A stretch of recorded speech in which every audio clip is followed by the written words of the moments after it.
अस्सलाम वालेकुम। शराय दसूर से मैं हूं अब्दुल करीम सिद्दीकी और आप हैं AQS के साथ। कल इतवार का रोज़ है और उस दिन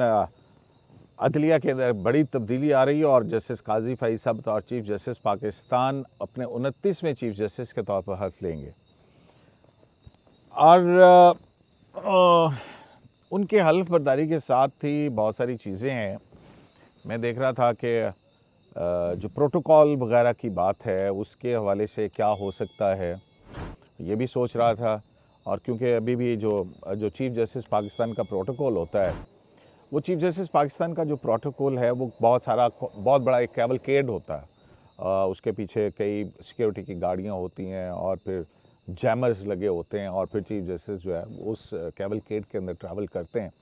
और ये इफ्तिखार मोहम्मद चौधरी साहब के बाद से ये रवायत जो है ना बहुत ज़्यादा रही। इफ्तिखार चौधरी साहब का कैवलकेड जो है वो बहुत बड़ा था। उसके अलावा इस वक्त जो मौजूदा सुप्रीम कोर्ट के जज साहिबान हैं, उनके अभी तो जो कानून के मुताबिक है कि एक आपने देखा होगा पुलिस की एक वैन जो है वो गाड़ी के साथ साथ चल रही होती है आगे एज ए पायलट के तौर के ऊपर।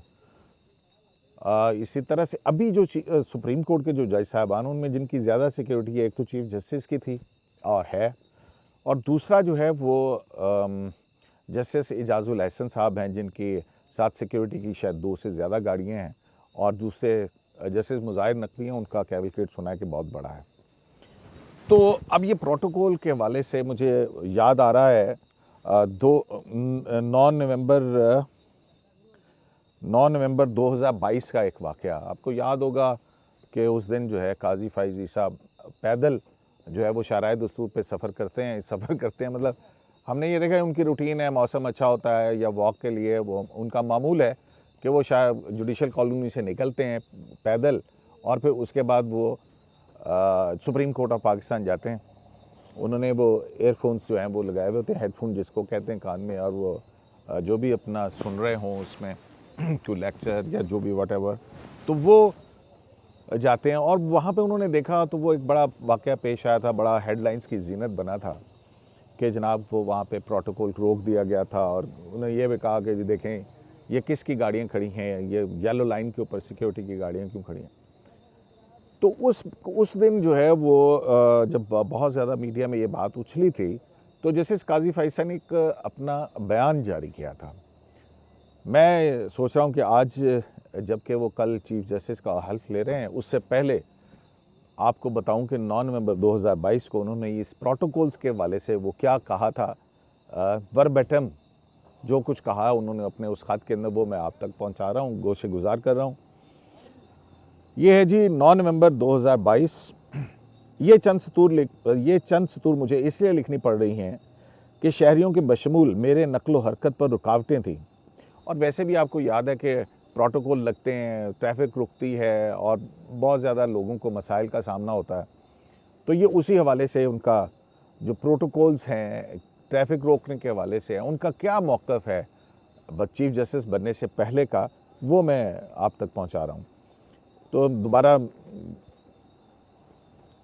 ये 9 नवंबर 2022 का है। ये चंद सतूर मुझे इसलिए लिखनी पड़ रही हैं कि शहरियों के बशमूल मेरे नकलो हरकत पर रुकावटें थीं, बग़ैर इजाज़त मेरी वीडियो बनाई गई और मफरूज़ों की बुनियाद पर इस पर तशरीहात की गई। इंसानी तकरीम और नकलो हरकत की आज़ादी हर शहरी के बुनियादी हकूक़ हैं। आइन इस्लामी जमहूरिया पाकिस्तान के आर्टिकल 14 और 15। मैं कभी किसी को बावर नहीं कराता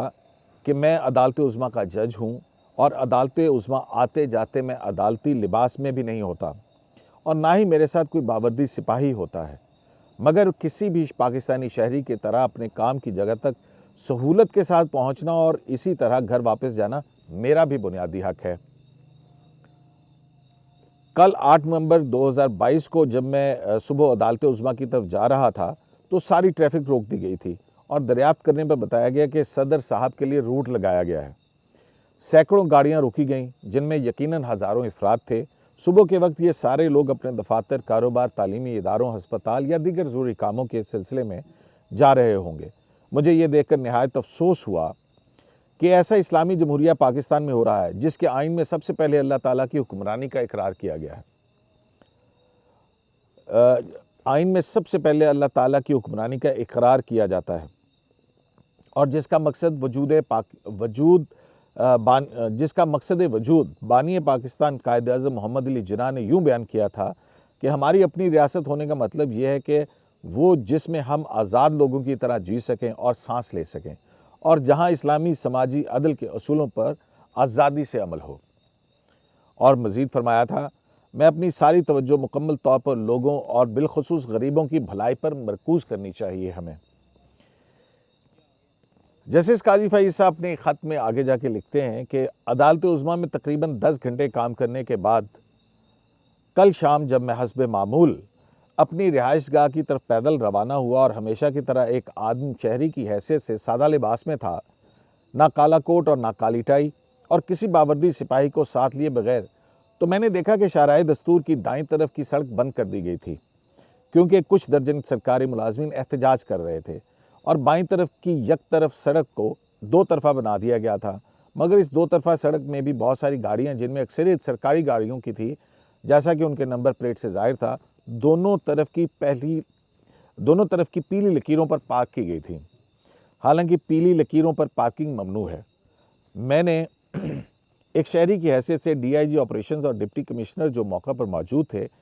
दरियाफ्त किया कि उन्होंने अपनी और दूसरों की गाड़ियों को गैर कानूनी तौर पर यहाँ क्यों पार्क किया हुआ है, जबकि इससे अवामुन्नास की नकल हरकत में मजीद दुश्वारी पेश आ रही है। काजी फ़ैज़ साहब ने इस खत में लिखते हैं कि रसूल अल्लाह सल्लल्लाहु अलैहि वसल्लम ने लोगों पर रास्ते तंग करने या पाबंदी या बंद करने से मना फरमाया था और इसे शैतानी अमल करार दिया था। शाहराह और सड़कों की बंदिश से शहरियों के बुनियादी हकूक़ की पामाली पर अदालत उज़्मा ने अपने एक फ़ैसले में कहा था, और यहाँ पर वो फ़ैसला जो है वो कोट किया है कि सड़कों की बंदिश से शहरियों का हक़ नक़्ल हरकत मुअत्तल हो जाता है, जिसकी ज़मानत आइन की आर्टिकल 15 ने दी है,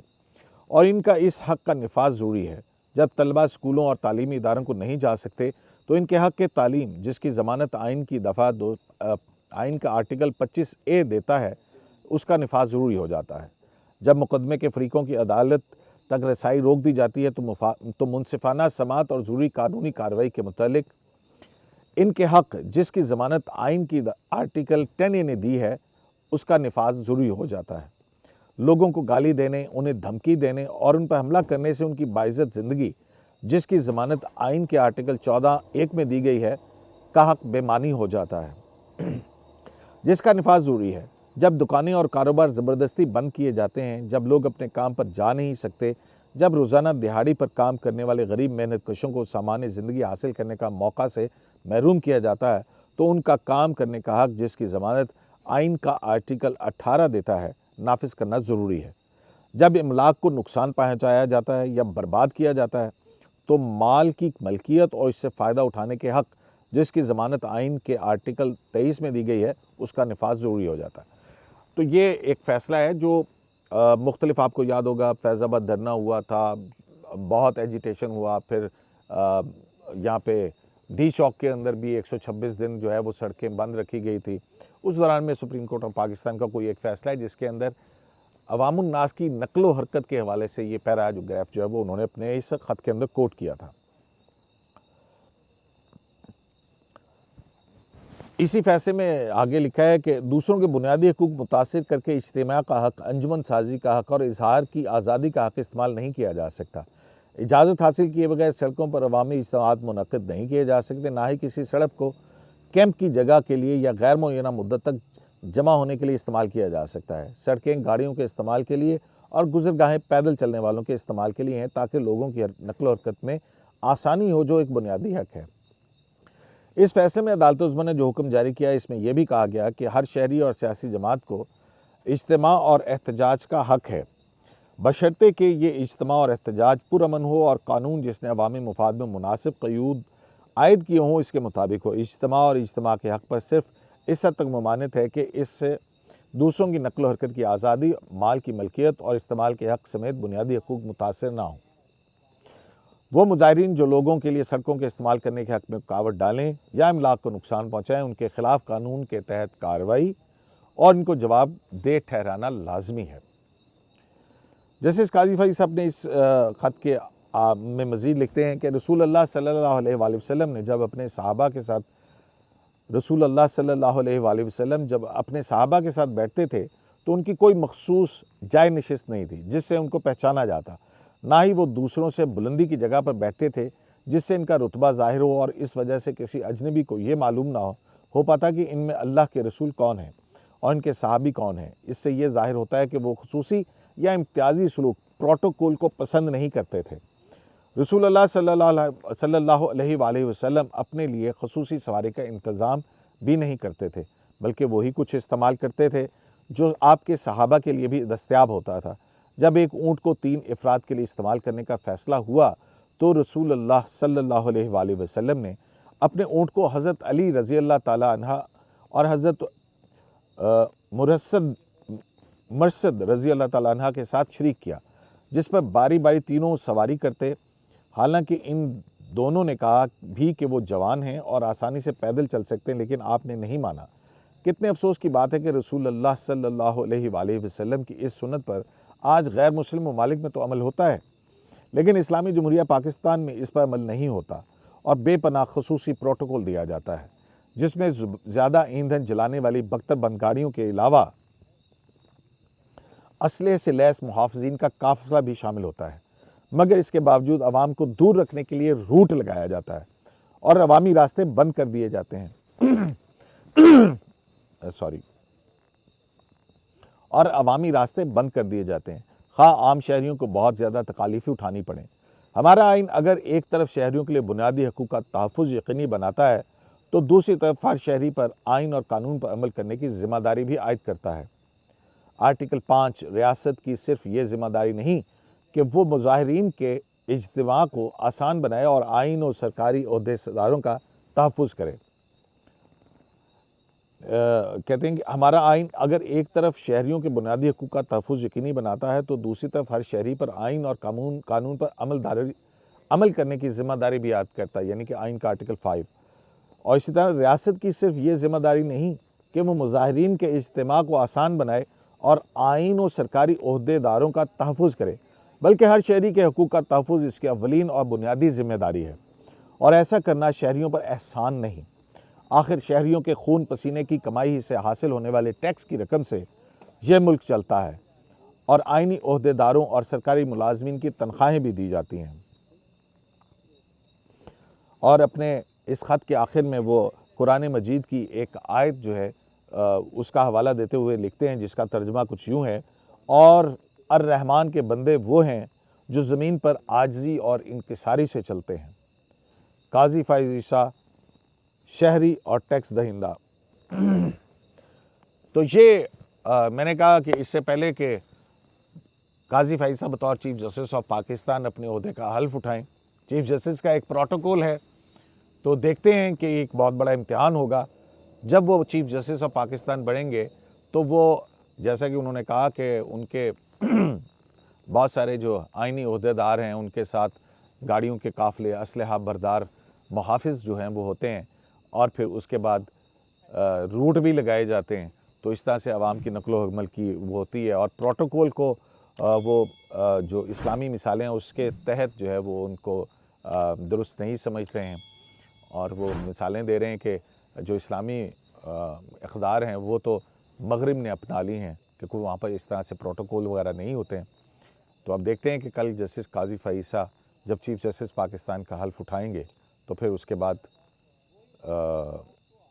क्या सूरत हाल बनती है, वो ये प्रोटोकॉल लेते हैं नहीं लेते हैं, इस बारे में फिर आपसे बात होगी। शराय दस्तूर से अब्दुल करीम सिद्दीकी को एक लाइव से इजाज़त दीजिए। अल्लाह निगहबान।